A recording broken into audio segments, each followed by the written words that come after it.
বন্ধুরা আজকে আমি শিখিয়ে দেবো আপনারা কীভাবে টাইলস হিসাব করবেন। দেখুন আমাকে ফ্লোর টাইলস 16 170 স্কোয়ার ফিট, এটাই আমি আপনাদের বের করে দেখাবো। আর পরবর্তী ভিডিওতে 8-12 যেই টাইলসগুলো আছে এগুলো এইসব বের করে দেবো। আপনারা একটা দেখলেই আসলে সবগুলো শিখতে পারবেন। এখন কথা না বাড়িয়ে সরাসরি চলে যাই কীভাবে আপনারা টাইলস হিসাব বের করতে পারবেন। বন্ধুরা আমি যে টাইলস কিনছি দোকান থেকে আমি 170 স্কোয়ার ফিট টাইলস চাইছি, ফ্লোর টাইলস, সেটা হচ্ছে যে এই 16 তো আপনারা কীভাবে টাইলসের হিসাবটা করবেন সেটা আমি আপনাদের এখনই বুঝিয়ে দেবো।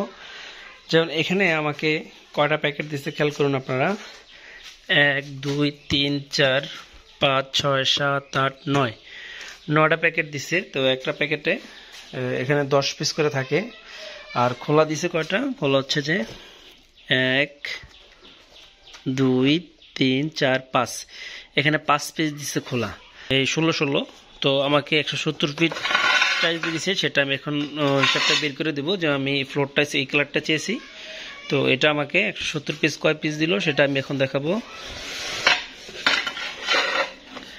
বিষয়টা হচ্ছে, তো আপনাদের আমি শিখিয়ে দিব কিভাবে 170 ফিট টাইলস দিল। তো এটা কীভাবে হিসাব করবো, এই হিসাবটা আমি এখনই আপনাদের বের করে দিব। যে 170 স্কোয়ার ফিট কীভাবে আমাকে টাইলসটা বুঝিয়ে দিল। তার মানে এখানে যেহেতু 9টা প্যাকেট হচ্ছে 90 পিস, আর হচ্ছে এখানে খোলা 5 পিস, এই 95 পিস। যেহেতু আমি 16 টাইলস কিনছি, প্রথমে আমি তাহলে 16 গুণ 16 দেবো।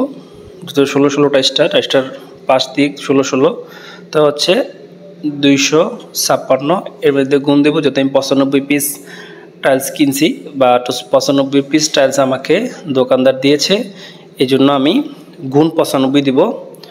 গুণ 95 দেওয়ার পরে আমরা তারপরে এটা ভাগ করবো। 144 দ্বারা ভাগ করলেই কত স্কোয়ার ফিট দিয়েছে সেটার সাথে সাথে বেরিয়ে যাবে। দেখুন আমাকে 168.88, মানে আমাকে 170 ফিট ফুল দেয় নাই, তো আমাকে একটু কম দিছে, মানে 1.12 স্কোয়ার ফিট আমাকে কম দিয়েছে। তো যাই হোক, এইভাবে আপনারা মূলত টাইলসের হিসাবগুলো বের করতে পারবেন। পরবর্তীতে হিসাবে দেখিয়ে দেবো যে কীভাবে আপনারা 8-12 টাইলসের বের করতে পারবেন, সেমভাবে বের করতে পারবেন।